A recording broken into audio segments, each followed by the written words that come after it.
started the Grassroots Institute, and it kind of meandered along until 20 years later when Dick met Kaylee Aquina, who is the current president. Dick sadly has passed away, but Kaylee is the president and CEO, and he's sort of built the organization to be a Hanaka Ko, which means let's work together. And so we tried to advocate for changes that would allow a lower cost of living, hold the government accountable, but also while working together with many groups. And actually, this year we were part of the Holomua Collaborative at the Hawaii Community Foundation, where they brought together tons of different groups, a lot of groups that we find ourselves on the other side of the fence with, by the way. But we found a lot of friendships, too, and different things that we can actually work together on. So this year is an Hanaka Ko year. Thank you for that. Whenever we can invoke Dick Rowland's role in memory, it's very, waxing for those days and the times, because I remember going to events with Dick and helping in some small ways. We'd be lucky to have 20 people show. I mean, that's right. It was really as grassroots as it could be. And then I made the fatal mistake in one of our first meetings. I said, Grassroots Institute is fantastic. Well, the mic got shut off then, and that's very important to note. That's right. It's not grassroots plural; it's grassroots singular. And the reason for that was Dick was really interested in the individual. How can we solve problems where the individual has the responsibility rather than this blob of collectivism? And so that's why he wanted to focus on the one singular grassroots. But Dick had a lot of great sayings, too, like inch by inch, it's a cinch. And when the government gets bigger, you get smaller, things like that. Yeah. So, and he's the only one that could wear that hat. And he had a big hat, too. Everyone knows. Big hat, I tell you. Thanks for that, and much appreciation. More about, you mentioned before about those that you may disagree with. Do you find that when people cast a critical eye, they view Grassroots as being a partisan organization in regard to critiques editorially and perhaps even with activism in the world of the legislature, city council, and more? Yeah, well, the policy world is the art of disagreements and handling disagreements well, especially in Hawaii, by the way, where we're all on the same island here and we all have to talk to each other. And so it's really easy, though, to switch into the mode of, okay, if I disagree with them, with the policy that they're pursuing, then they must be evil, they must be Satan, they must, not really believe in what they're saying. They're just doing it because of the money. And so, we train our staff not to think of others that way. And, we're hoping that people don't think of us that way. So we practice the presumption of goodwill. If someone has a crazy policy, it might be crazy to me, but to them, it might make perfect sense. And they actually, believe that could be a good thing. And so let's talk to them. Maybe I'm wrong, by the way, So prove to me where I'm wrong and let's talk. So, yeah. Yeah, it's interesting because in the whole world in which we live, it's ecumenical, the issues that we debate and discuss. Because, and I'm going to chat with you about rail in 12 seconds, but it affects each and every one of us. There is a theory that says the louder, the more effective you are. If I can be louder and have a bigger presence, maybe even intimidate, that's how I'm going to get what I want. But I've learned over the years, no. Yeah, I like to... Where do you find success? Because there are policies that you've advocated and have been successful. What was the key to making those changes? Sorry. Well, I know I like the idea of speak softly and carry a big idea. And sometimes a big Roland. idea. No, yeah, that's that's right. Another Rolandism. But, sometimes a big idea at the right time can really shift things. And we've seen that, for example, with the Maui Hospital, which was on its last legs back in 2016. This is a state-run hospital. I've talked to some people on the mainland, by the way, who say they've never heard of a state-run hospital. Mm-hmm. They've got private hospitals there. And we do here too, but we also have the state-run ones. The Maui Hospital was losing, I think it was $100 million every year, such that they were thinking of just closing the hospital. And this idea of privatization came up. Maybe we can get a private company to run things. The unions, by the way, were a little afraid of that idea because, that just didn't sound good to them until they realized that they might lose their jobs if they stayed with the state-run system. And so the Maui Hospital eventually was privatized in a sense of Kaiser now runs that hospital. It's still owned by the state, but run by the private. Mm-hmm. And that has helped bring down costs such that those jobs can continue. And so, it's not a perfect solution, but it was a solution that we helped offer and advocate for. And probably one of the only instances of any state-run entity in Hawaii being privatized in recent years. So, I love that. It is already 8:19. When we return, Joe and I are going to go through some specifics that are top of mind. Tell us how we can connect and be a part of Grassroot. Sure. Connect with us at grassrootinstitute.org or go on our Instagram at Grassroot Hawaii. It's that easy, folks. I would recommend you do so and do so regularly. And we're together with Joe Kent of Grassroot Institute. We are going to cover ground you don't want to miss. The governor's name may come up 2 or 3 or 19 times during our chat. Find out why. We'll rejoin you in a moment. Again, it is 8:22 in the morning. Delighted to share additional time with Joe Kent, Grassroot Institute of Hawaii. If we could turn to some of the news and topicality of the day, turning over to the Valley Isle. And by the way, before we jump in, as a Valley Isle guy, as a Valley Isle man, what's the reality of what's taking place, West Maui and then island-wide? Well, I think a few months ago, the conversation was, can West Maui residents stay in West Maui, those fire evacuees and victims. But now the conversation is, can they stay on Maui? And I see a lot of my friends actually have moved away already, friends that have been, evacuated there, their house burned down, or they were renting.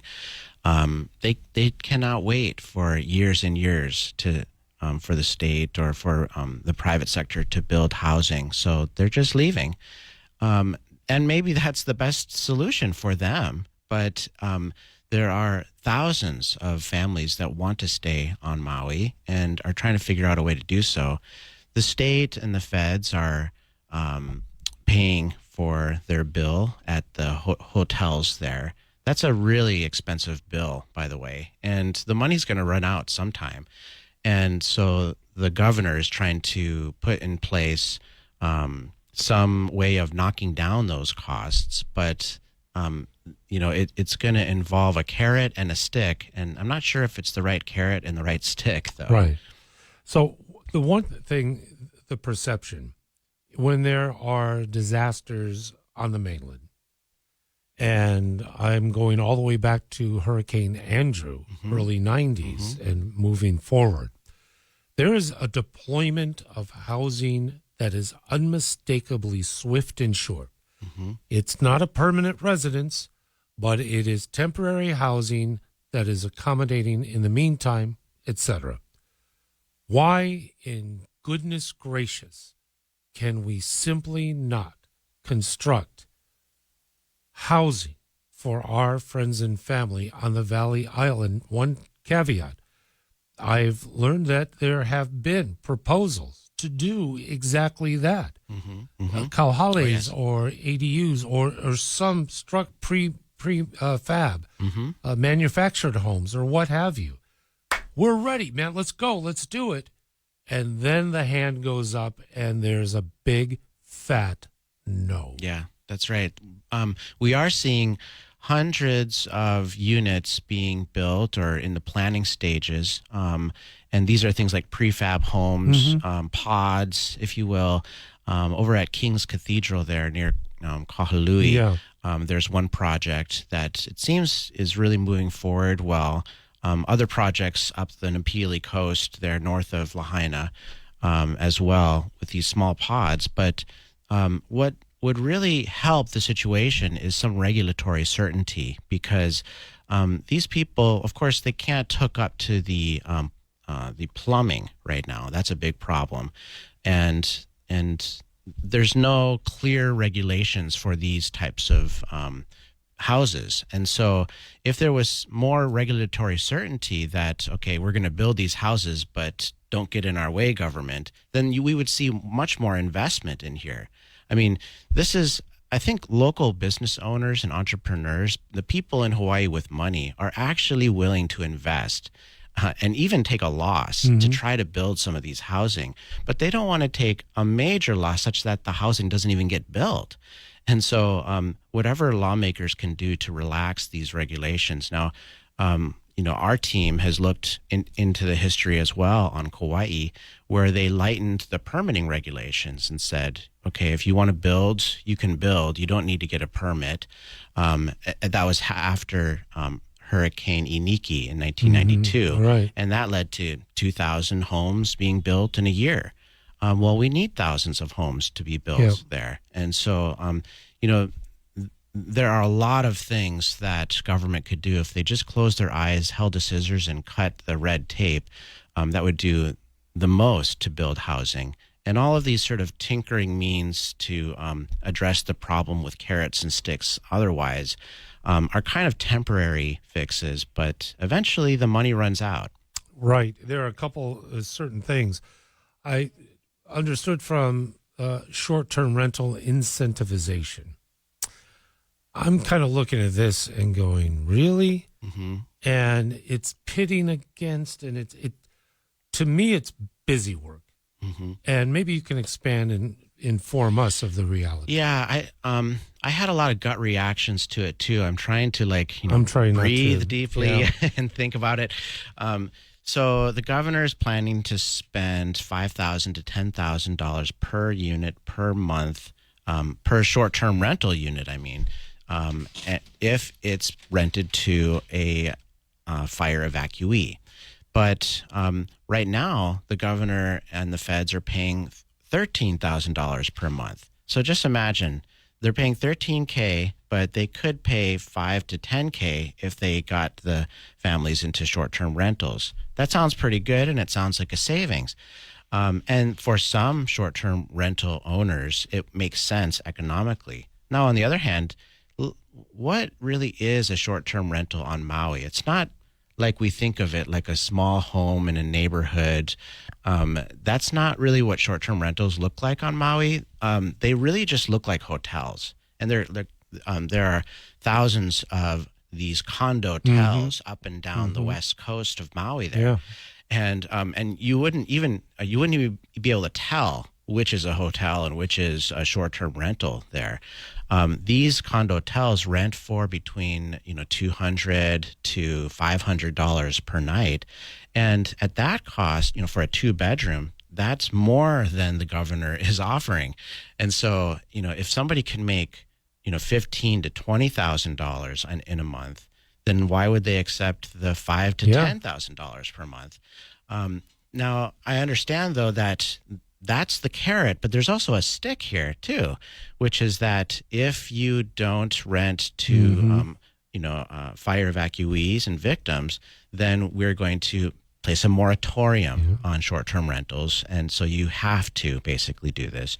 Governor called that the nuclear option, because if that were pursued, there would probably be dozens and dozens of lawsuits, and we already see dozens and dozens of lawsuits. So now, Bisson is also part of the equation. Mayor this Bisson. is the part, yes. Because he's trying to tinker with the tax code to raise taxes on short-term rentals and lower taxes to zero on any of those that switch to long-term rentals. And that's a interesting technocratic solution, but it's how much are they going to increase the taxes by? Yesterday, I heard a number of around 300% that they're going to hike these taxes by. And the question is, how long is this going to be? When the money finally runs out of these $5,000 to $10,000 that the state and feds are offering, and when is that going to be, by the way? Could be a year, could be 2 years. But when the money finally runs out, is the tax code going to revert? Are the victims, the families, going to be able to afford those types of rents? A $10,000 per month for a 2-bedroom, that's a lot of money, right, for a struggling family. And so then let's say they leave, and then what does the short-term rental owner do? Is he going to have to pay huge taxes or what? So the unwinding of and unraveling of all this later is a big question mark. And the final question is, will short-term rentals be banned permanently forever and all time on Maui after all of this is done? So lots of questions. Mano Manischewitz, it is 8:31 in the morning. We're with Joe Kent, and you are dialed in to News Radio 830 KHVH. I had mentioned ADUs briefly, but we'll ask Joe to expand on that element. And then we have questions, issues, conversation pertaining to your utilities, which, by the way, my money clip just melted in my pocket at the thought of it. Joe, invite us over. Okay. Well, with the ADUs, you're saying? Oh, no. Invite us over to Grassroots and sorry. all that. That's okay. That's all right. Grassrootinstitute.org is our website, and get on it if you want more information. Grassrootinstitute.org. Today we're focusing on Joe Kent, Grassroots Institute, and thoroughly enjoying our discussion this morning. And Joe, we alluded to additional work that is taking place or proposed to take place on Maui, and the phrase ADU came up. Right, accessory dwelling unit. These are small side units on a house or property, and the governor, I think the state, is offering $50,000 per ADU built. So they're trying a bunch of different things and it's actually getting kind of hard to keep track of it all. It's really complicated. Right. All of these carrots and sticks, but at the base of it all is a big threat on short-term rentals, to ban them perhaps, and to force them to rent to long-term rentals such that we can house fire evacuees. Also, one more ban, by the way, is a ban on evictions. And so imagine you're a landlord, you're a short-term rental owner, you're used to, guests that can leave within a month or a week or something, and now you have a tenant that is there for a year or 2 years or what have you, and there's a ban on their eviction. Maui County doesn't really protect the landlords when it comes to non-payment of rent or breaking house rules or things like that. And so that's a liability that we're now placing upon those people. And so a lot of complicated questions around this. So is that's not done statutorily? Is that under like an emergency proclamation or administrative directive? I assume it would be through emergency proclamation. Right. And so how do we consider the landlord, property owner? How do they become whole or even partially in this way? Right. And they are saying, okay, well, you're now forcing me to take on all of this liability. They're used to getting high rents. If they can find, let's say, someone, a Silicon Valley Zoomer, to come from the mainland to rent that place for, I don't know, $15,000 a month or something like that, that would leave them on top and make more economic sense to them. So in a sense, we may be switching one outsider for another type of an outsider, or those people may just sell the properties. And so, I haven't really done all the scenarios on this. But but it's in scenarios, plural. Yes, that's right. That's right. Without a doubt. I mentioned before about utilities and a recent announcement made earlier this week regarding the Board of Water Supply rate increases, which are forthcoming and will be very soon, as a matter of fact, coupled with HECO. That's right. Oh, goodness gracious. Let's take BWS. Red Hill is part of the conversation, but they're citing inflation. Well, hello. Our cost of living is being affected by your elevation of water rates and such. That's true. So the Board of Water Supply is adopting a 50% rate hike for most Oahu customers. And some of those costs are borne because of the Red Hill disaster, but not all. Actually, I think Red Hill is a very small portion of that. They're saying that a bunch of it is just backlogged, deferred maintenance to the tune of about over $1 billion. And, of course, that's been something I've been talking about for a long time. Hawaii has a long history of kicking the can down the road. Oh, yeah. And now we're getting to the end of the road, and there's a pile of empty cans. And each can costs $1 billion. I mean, I actually went and tallied all of these cans, and it turns out it's over $100 billion of deferred maintenance and liabilities. Now, just think, in Hawaii, on Oahu, we have around 1 million people. So 100 billion divided by that is like $100,000 per person over the span of, let's say, 30 years. And so just think for yourself, are you prepared to pay $100,000 over the span of 30 years for all of these liabilities? Now, those liabilities will be paid in the form of rate hikes or fee increases or tax hikes. And so this is just part of that. This is the part of public policy that isn't fun, the non-sexy infrastructure issue that has to be paid for and so on. But it's made more difficult by the flashy projects that we also have to pay for. The rail is a $10 billion project, and you've got Aloha Stadium, and there's so many different shiny balls that lawmakers chase after, but they forget about the infrastructure part of this. And the convention center ceiling falling in, but that's okay. Right. Well, it's raining today, and you've got the state legislature is underwater. Apparently, their basement is flooded right now too, and so I've seen the pictures. So all the chickens are coming home to roost now, and we're finally seeing the bills for it. But we had billions of dollars in surplus, infusion, and just wondering, wow, what are we going to do with all this money? And then, as soon as it came in, it was already gone. We had allocations, Hawaiian homelands, and so much more. Joe, what the hell is going on? Yeah. Whenever we get money from the feds, usually it has strings attached to it. And those strings usually say you can't pay for general maintenance and deferred maintenance types of things. You can only pay for the flashy, politically visible things to address those needs. And so, yes, we saw a lot of money run through our budget, but it ran out really quickly. And now we're used to the higher spending, but we've got higher debts now too. But help us, because the red flags of corruption go up when the price goes up. Multi-billion-dollar projects, the corruption that is found within and we're going through with the COVID spending, those who did PPP, those who received the level of fraud in government spending and allocations is tremendous. That's right. Yeah. And, someone's got to watch those things. Of course, the problem is we only see that after they've already spent the money. And then we can, I guess, wag our finger at what they did.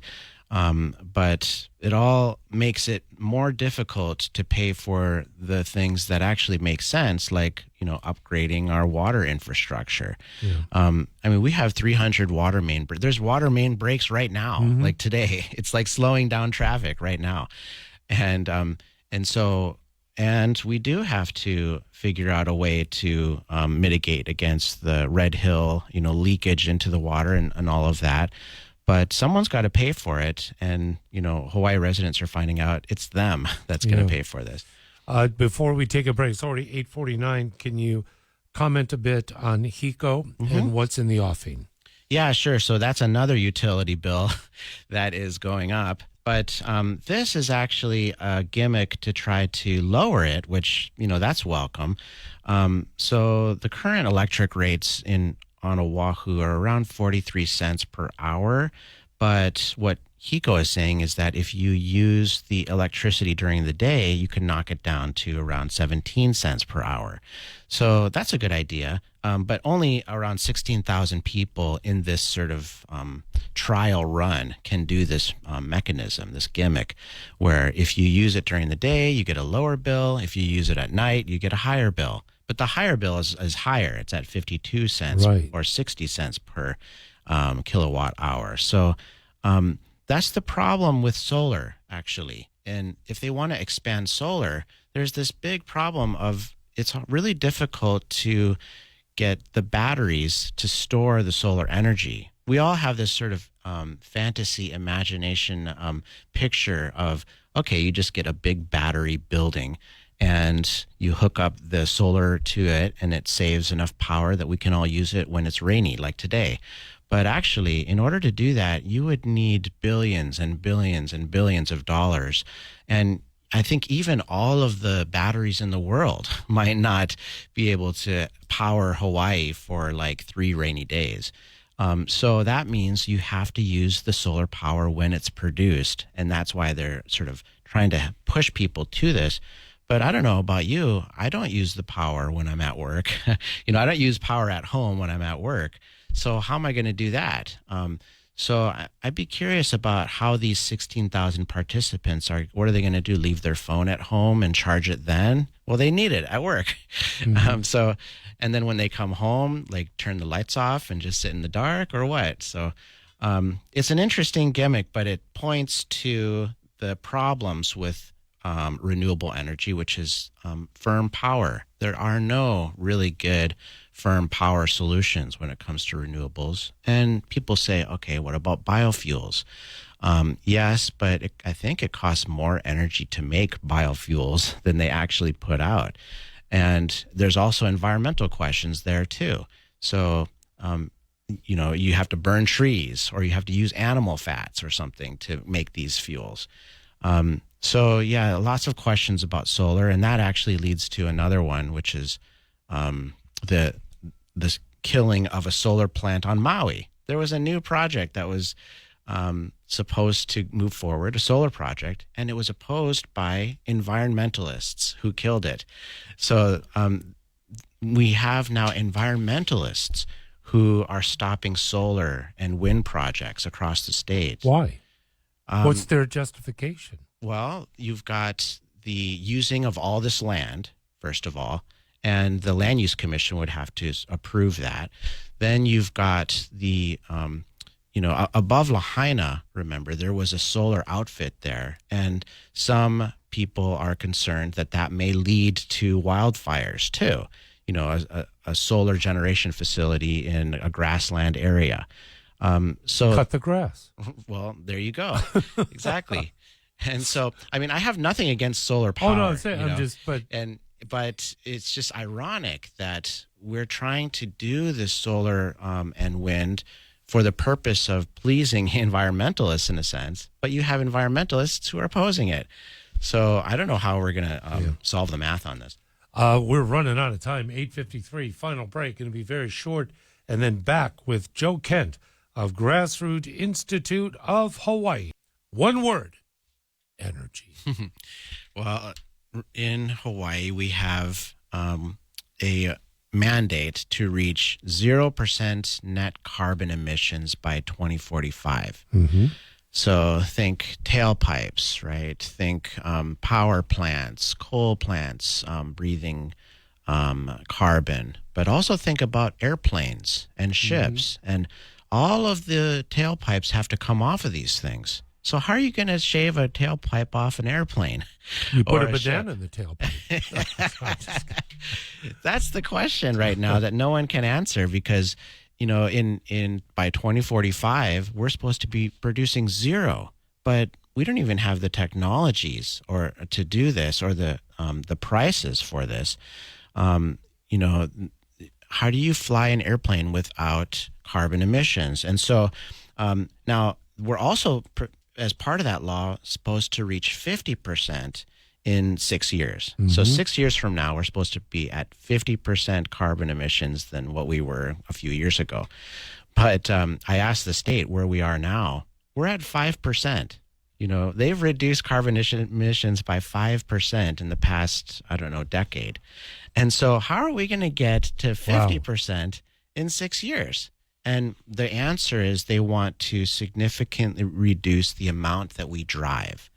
And so somehow, I don't know if they're going to switch us all to electric cars. Is that going to be free, by the way? Oh. And are they going to reduce? How are you going to reduce traffic? Say that, are you going to shut down the highway or what? Yep. And that's it. It's reduction of lane miles.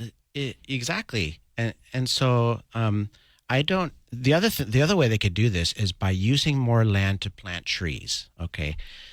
So let's say we planted trees, more trees all across Oahu's landscape. Well, we need that for solar as well. Yeah, I have a question though. Our air quality and the emissions, etc., disappear with the trades and more. That's right. We have the best air quality in the world, I think. So why are we freaking out that we have to do all these mandated restrictive requirements to achieve what we already have? And one question I have is, does the volcano's carbon count towards that emission? That's it. We'll have to turn the volcanoes off. Yeah. That's it. Please invite us over to Grassroot. GrassrootInstitute.org, where you can get our newsletter, and go on Instagram at Grassroot Hawaii. Joe, I want to thank you very much for our extended visit today. I really appreciate it. Thank you so much, Rick. We'll talk to Joe next week. We'll talk with Brother Zach coming up next.